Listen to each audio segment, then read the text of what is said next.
Годовалый детеныш росомахи.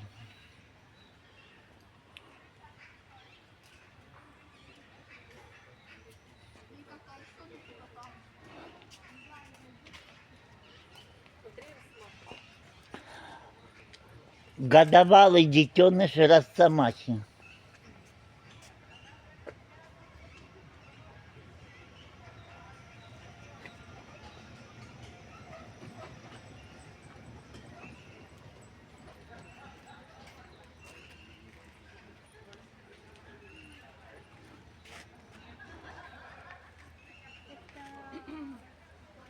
Росомаха.